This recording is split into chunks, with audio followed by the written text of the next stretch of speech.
So welcome everybody to the webinar How to Get Started at CSCS that is intended to be a beginner's guide to the User Lab. I will talk initially about the policies and the programming environment that we have on the systems, and my colleague Sebastian will take over talking about the Slurm Workload Manager. So I mentioned the policies and the resources with login and file systems, the development environment with features of the hybrid system and the programming environment, and job submission and monitoring with the Slurm Workload Manager, and the best practices on how to submit Slurm jobs, and finally the documentation and troubleshooting. Now, as I already mentioned, the code of conduct, which is most important for our users, access to source codes. So you should agree to make codes available for support. So we need to access your source code in case of support requests. There is a scientific advisory committee that oversees the procedure of allocations, and committee members must not be contacted by applicants. And a very important element in the code of conduct, the acknowledgements. So you must acknowledge the use of CSCS resources in all publications related to your production, with reference to your project ID that you have been given when successfully, when you have been communicated the outcome of your successful application. Then there are the user regulations that define the basic guidelines. So the accounts at CSCS are personal, so sharing the accounts is forbidden.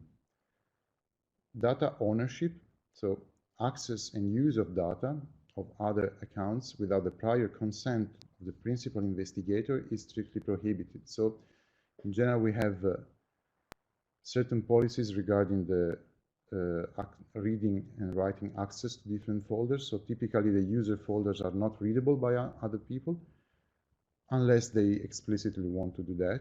But in that case, that's not entitling you to access other users' data. Finally, last but not least, everybody should be aware of the ETH Zurich Acceptable Use Policy for Telematics Resources, the BOT, which is available at the link on the page. Any access to the resources at CSCS may be revoked in case of users violating the policies. Then data retention policies. So we have data backup active for projects. So for active projects, and data backup is active on these projects. So the data in the users and project folders is backed up for the past 90 days. Furthermore, you can recover your data with the daily snapshots for the past 7 days. That's something that you can do alone. And data in the project folders will be removed 3 months after the end of the project. So you need to be aware that as soon as the project expires, the data backup is disabled immediately. And there will be no data recovery after the final data removal. So when the 3 months period after the end of the project are over, you will be, it won't be able to recover anything back. So you need to move within the 3 months window your valuable data to your local system. You need to be aware that there are file systems without backup, in particular the Scratch file system. The Scratch file system does not allow any recovery of data in case of accidental data loss, and there is also no recovery possible if the data has been deleted due to the cleaning policy that is active on the Scratch file system. And then last but not least, the fair usage policies. So about shared resources. The Slurm Workload Manager, the job scheduler, is a shared resource among users that submit their jobs. So that means that you should not submit large numbers of jobs and also of Slurm commands at the same time. Otherwise, we will be forced to kill the jobs and to limit your job submission in order to allow a fair usage of the scheduler for other users as well. Now, login nodes are the nodes of the system where you arrive before submitting your batch job. So, and typically where you build your application. your codes. So running applications on the login nodes is not allowed, and you should submit simulations for production and post-processing with the Slum scheduler on the compute nodes of the system. Any heavy process that will be run on the login nodes will be terminated. So please pay attention and use the batch scheduler instead, or allocate nodes in order to run on compute nodes and not on the login node where you arrive when you log in the system. You can check the summary of CSCS policies at the link provided below on the user portal. So please have a look at them. Now, how to access the systems? You should already have obtained an account at CSCS through the procedure that is described on the CSCS main web page. So you have a username and a password. Then the way to access CSCS is going through the front end, which is called ELA, E-L-A, and it is accessible via SSH as ela.cscs.ch from any Linux terminal. The front end provides just a minimal Linux environment. So you can SSH all other computing systems at CSCS from the front end. For instance, PITDINT can be accessed from the front end as ssh.dint.cscs.ch. You can also use the front end to start external data transfer using the grid FTP tool provided by CSCS. So the tool runs on a different node. So the different node has access to the other file system, for instance, Scratch, where you can retrieve your data to transfer to your local system, external to CSCS. Now, please note the following. The front end, as I said, provides just a minimal Linux environment, so there are no programming environments on the front end system. It is not meant for building applications. And the user Scratch space is not directly accessible from the front end. As I mentioned, you can use the external data transfer that relies on external nodes, and they have access to all the other file systems that are useful in this case.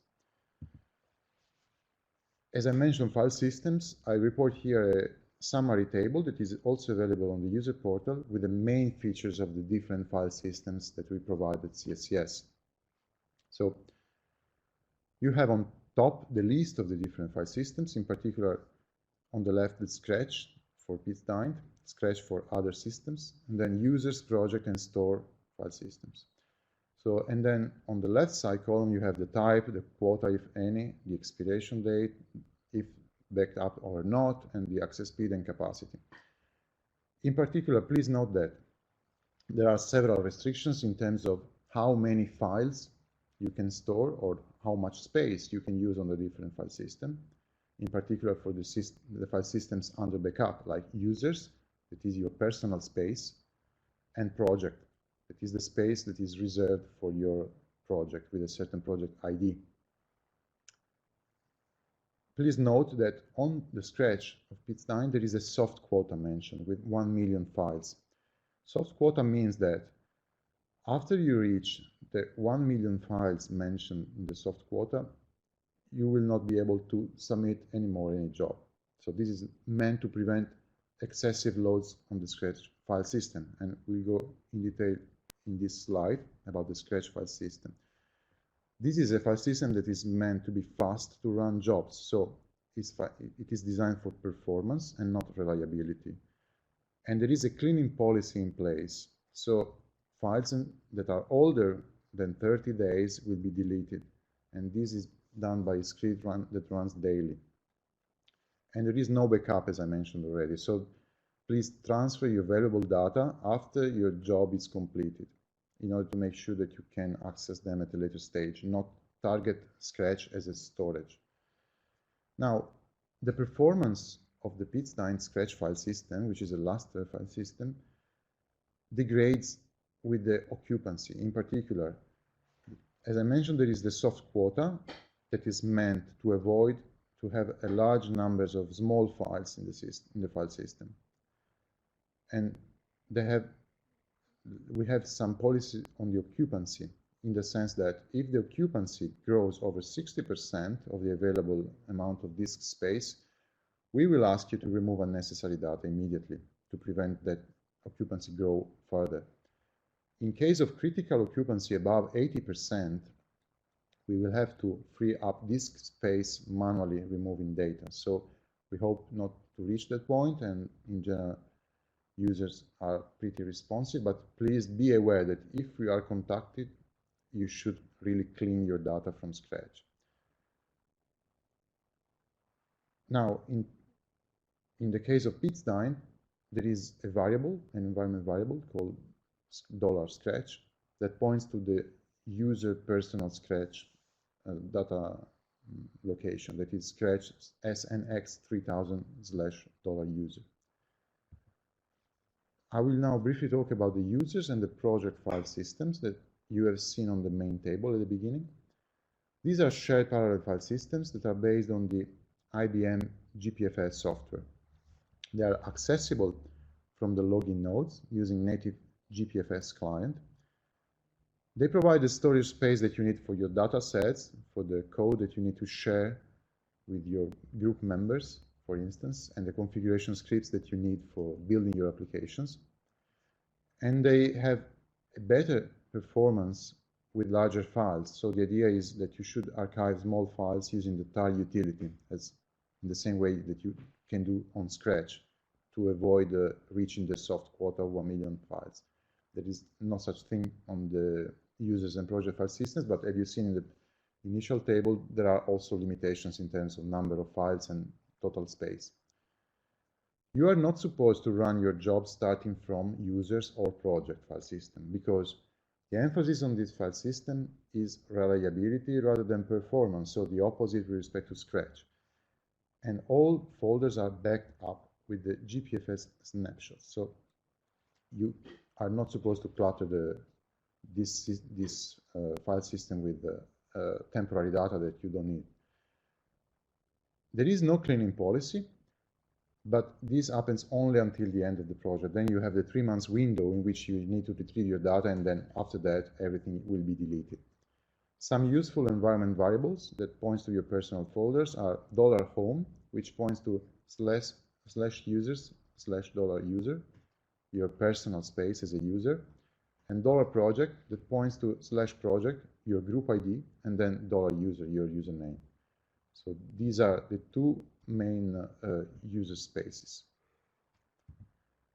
Now, in terms of computing resources, computing time on the Cray systems is accounted in node hours, and resources are assigned over 3 months windows. So you have once you have submitted successfully a project, you will be assigned a certain annual amount of computing hours, node hours, that will be then divided into 4 installments of these 3 months windows. So the quotas will be reset on April 1st, July 1st, October 1st, and January 1st. And you are supposed to use completely, thoroughly the quarterly compute budget within this time frame, because unfortunately, unused resources in this allocation window cannot be recovered at a future stage. This is made to make sure that this is done to make sure that you really use thoroughly your budget within the year, and you use it linearly, proportionally, as far as the time goes by. You can check your current usage of the budget in the current allocation window using a certain set of commands.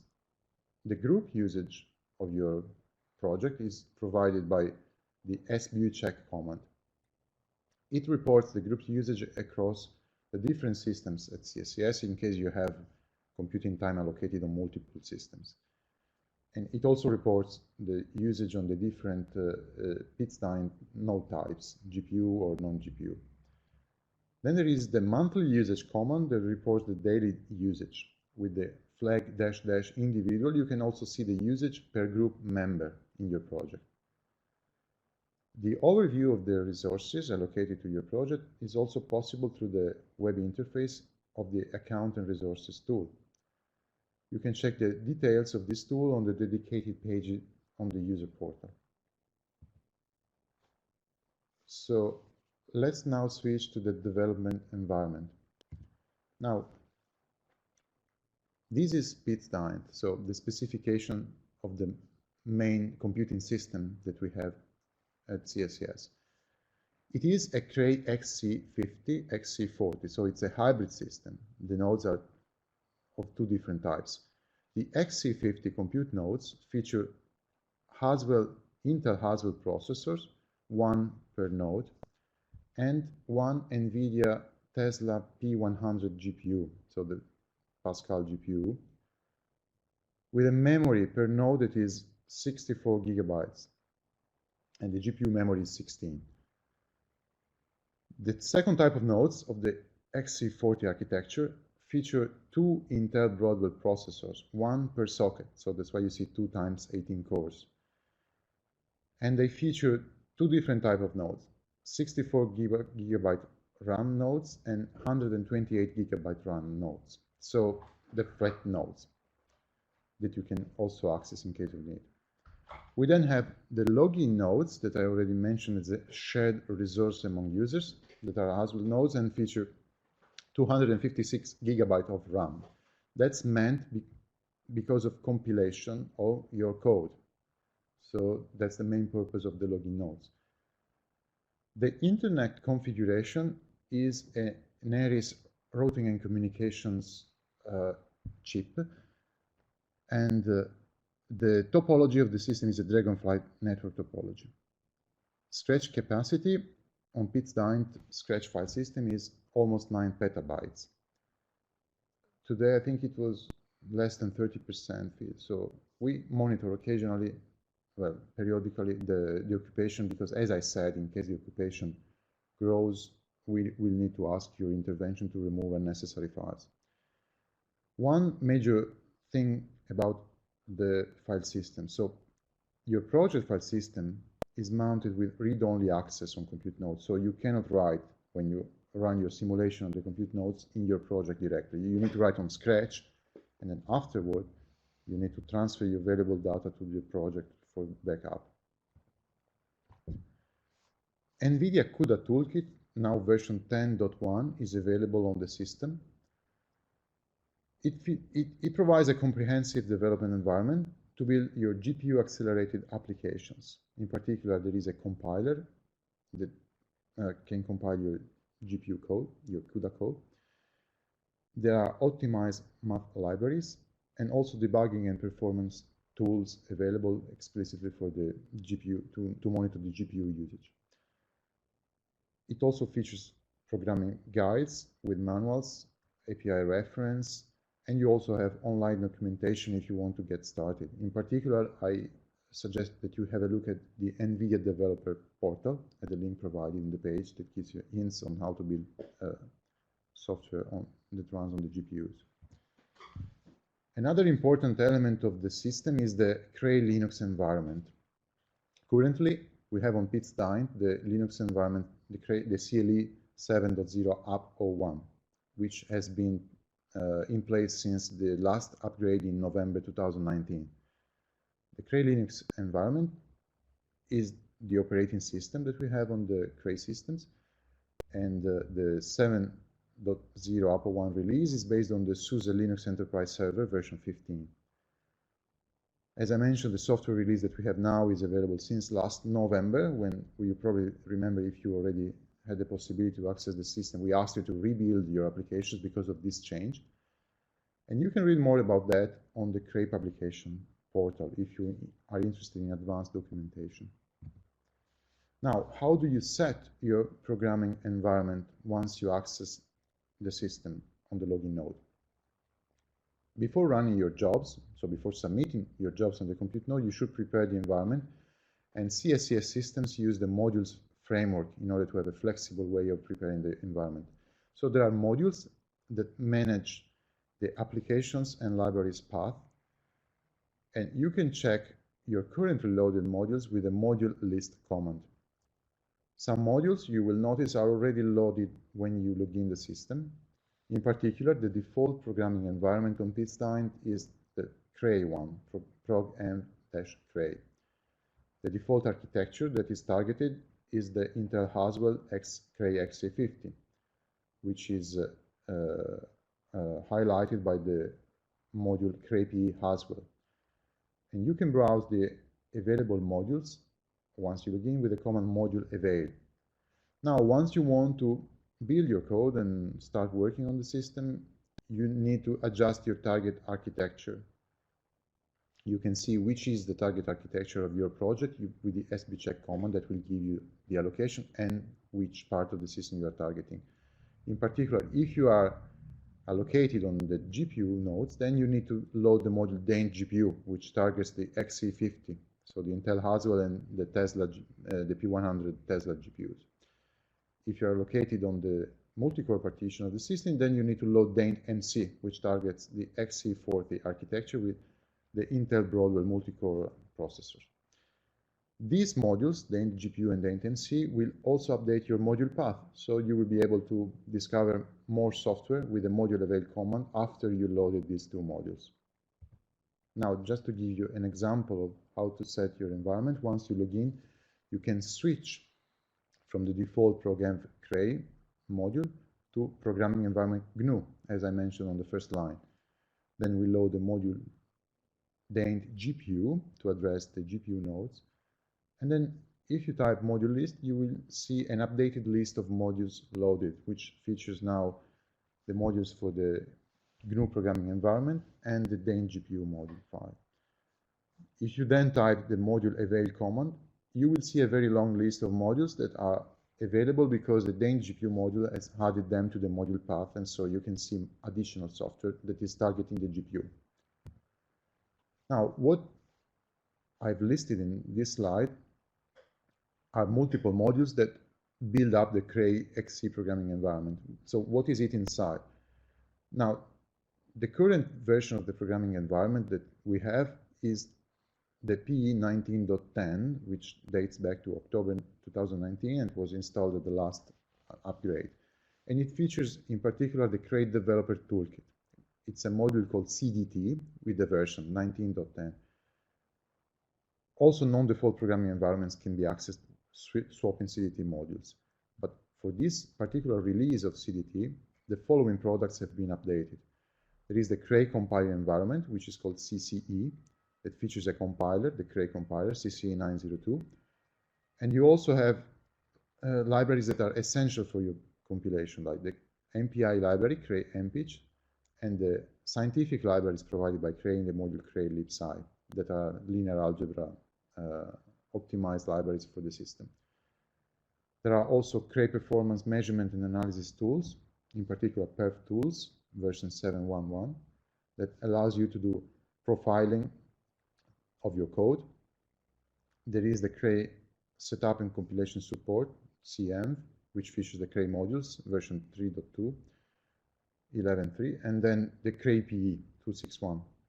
There are also third-party products like GCC 7.3.0 and 8.3.0.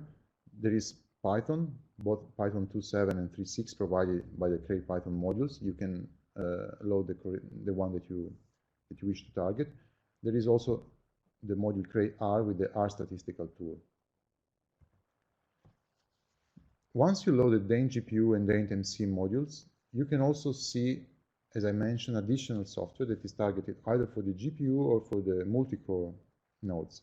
So on the left side of this slide, you will see the main default modules for supported applications on PITS Daint, and on the right side for the multi-core. Now, here I list just a few then to give you an idea of what we provide. There are popular applications like Umber, CPND, CP2K, LAMPS, NumD, Quantum Espresso, VASP. So there are additional applications available, and I invite you to go to the user portal and check them at the link provided in the page, as well as the additional tools that we provide for debugging and profiling your applications for performance analysis. I now leave the desk to my colleague Sebastian for the section about job submission and monitoring. So please feel free to continue asking questions in the chat whenever you have the need. Please. Hello, everybody. Now that we've talked about the programming environment and the applications provided, let's look at how to actually submit jobs. For this, we provide the Slurm Workload Manager. It works by creating first a job script, which you then submit from your terminal with sbatch, and then you provide the job script as the argument. So how to create these job scripts?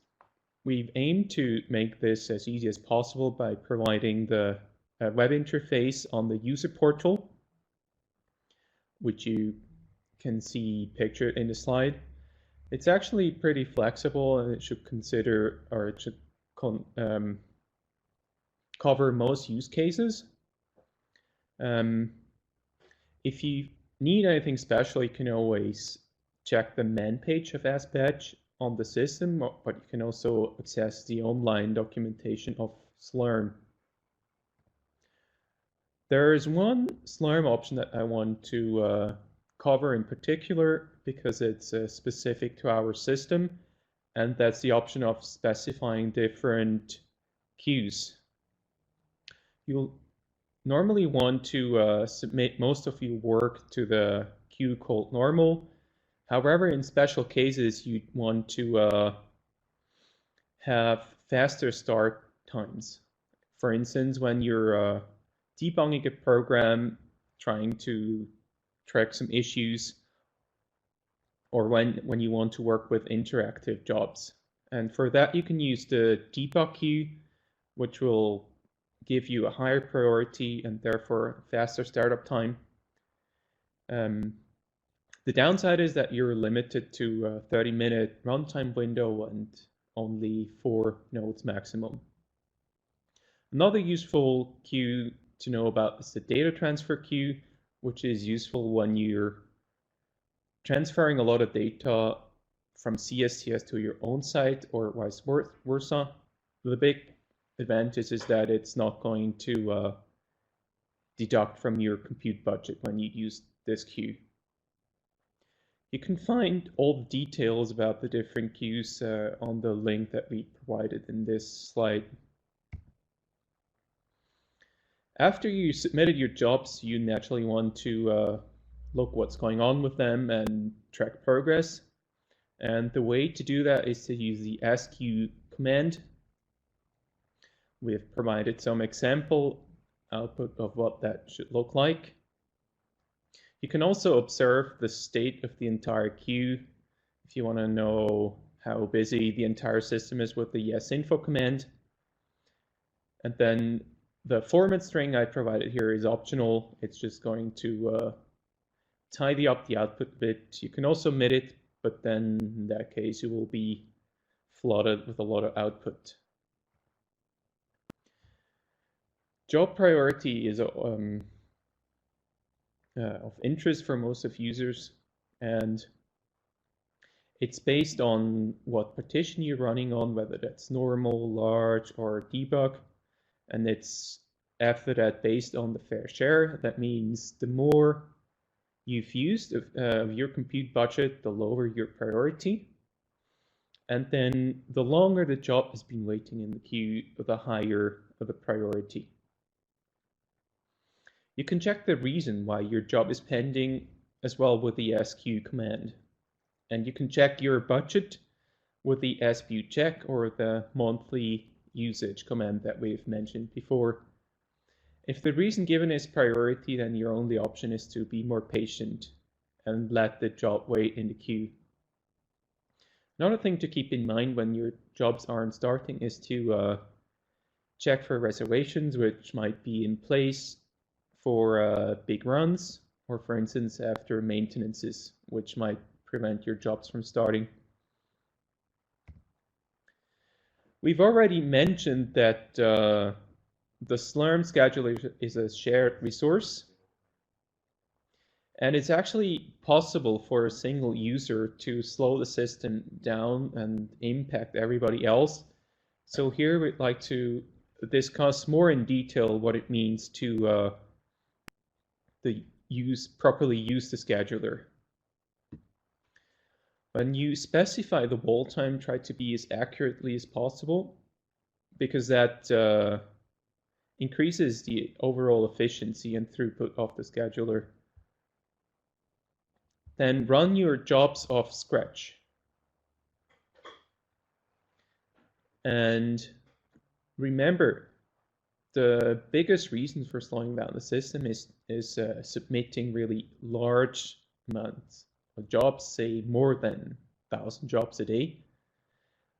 You might look at the Greasy tool that we provide, which allows you to run massively parallel or embarrassingly parallel workloads through this Greasy scheduler. And also make sure when you run multiple job steps in your script that they actually run. Because if you don't, or if they don't work, then the srun command immediately returns. And in this way, you're able to hammer the scheduler with a lot of requests in a short amount of time. So in this example, one thing that you might do is to actually insert a small pause between each job step. Let's look at some examples of what you shouldn't do when you submit jobs. All of these examples are real world examples that we observe users doing.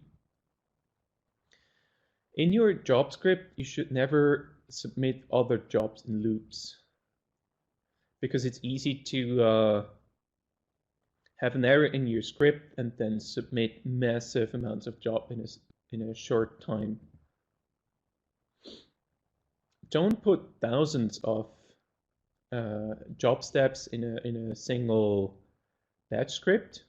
For that, either use Greasy or divide your jobs up into smaller separate scripts. And then don't submit jobs from your home directory, because it's going to be slow and it's just not optimized to handle batch scripts. What we've also seen users doing is to create a batch script and then put an ampersand behind the different job steps. And this means that all the srun job steps are going to be run in parallel. And it's also easy to overload a node if you do it that way. So we encourage you not to do that. And we'd also like to remind you that the logging nodes in particular are a shared resource as well. So we rely on your cooperation to not overload those nodes and slow other users down.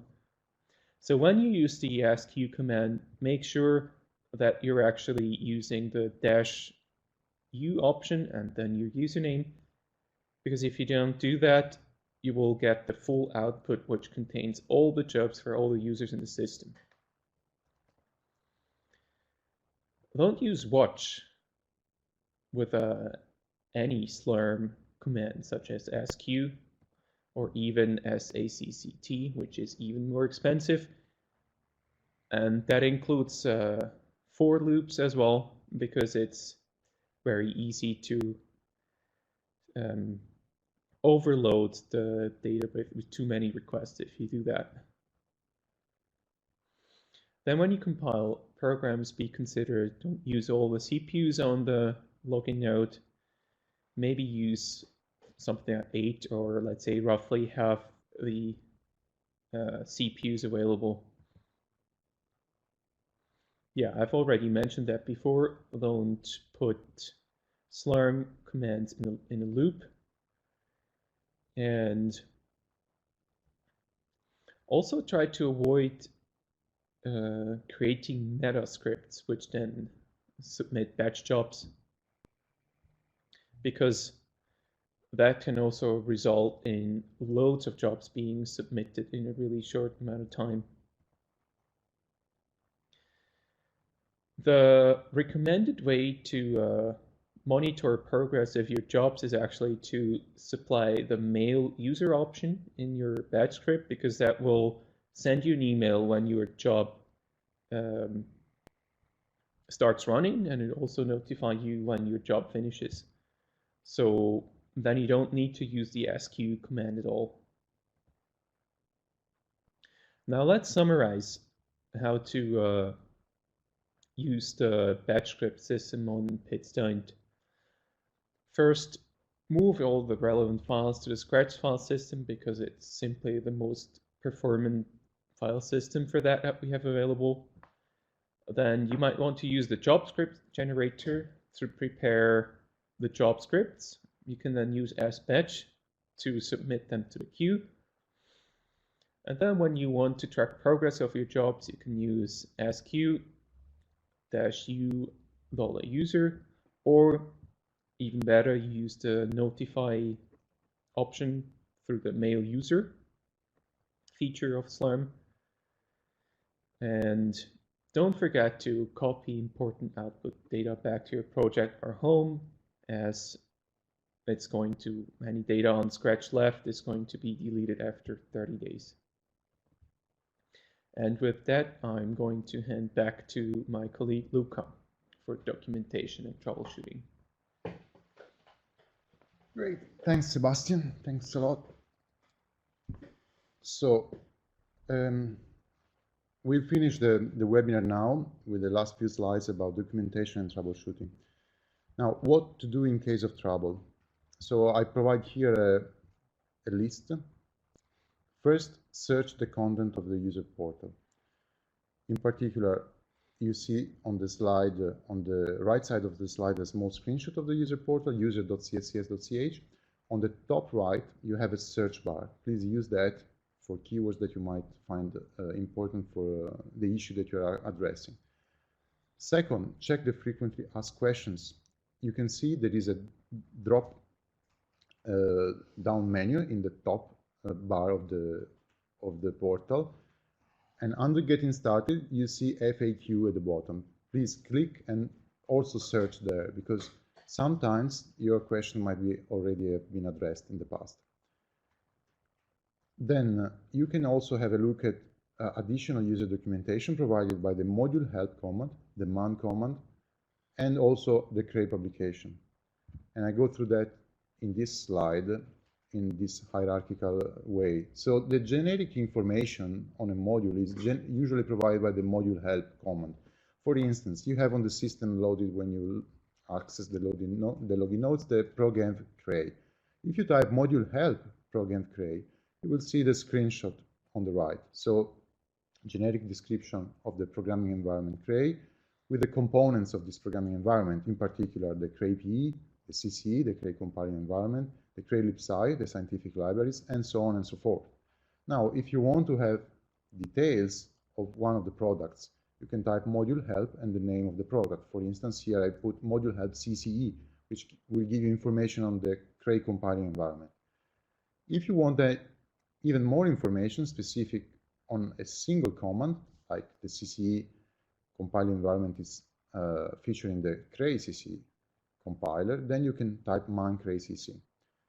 And if you even want to go further on advanced topics, there are also pages on the Cray publication portal. For instance, the CCE 9.1 usage is available at the link that I provided at the bottom of the page.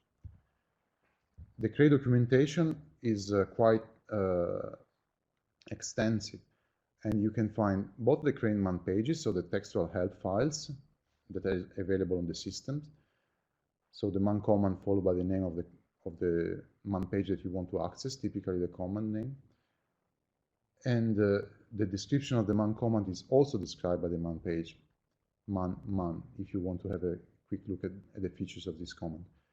Cray publications, provided at the address given in the link on this slide, can also allow a quick access for the Cray specific documentation, Cray books and manuals, and it also features the man pages of third-party documentation. And the publications are available both in HTML and PDF formats. There is also the possibility to have a look at the NVIDIA documentation provided on the documentation portal of NVIDIA at docs.nvidia.com, and also the documentation available on the system. So the module help command will also work with the CUDA Toolkit module file, which is available on PitsDint, and will give you access to the CUDA development toolkit. So in particular, once you load the CUDA Toolkit module, you can have access to the documentation of the NVIDIA compiler nvcc-help or the CUDA profiler nvprof with --help, for instance.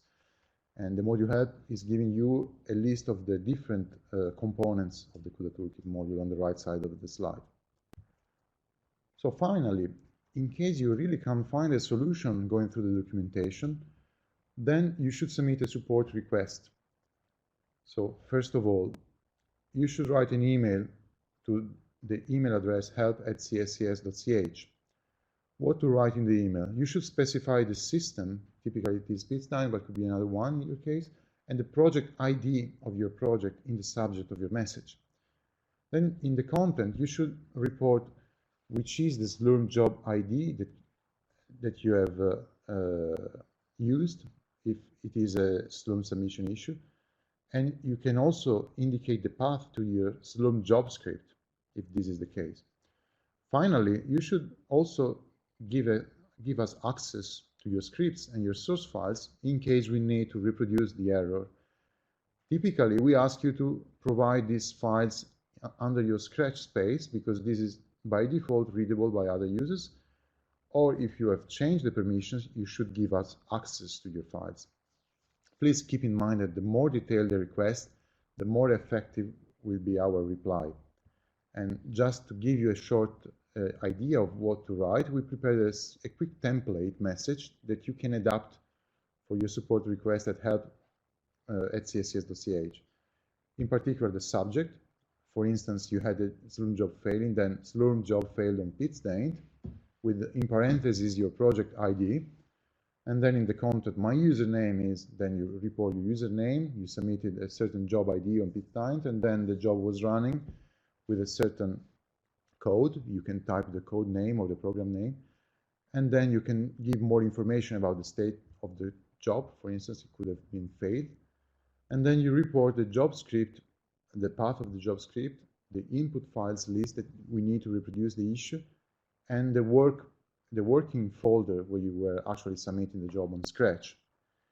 Do not forget to give us access for reading in your folders in case you have modified the permission. You can always change the permission with the command chmod on the system. And with the last slide with useful links, I think we can close. And I thank you for your attention.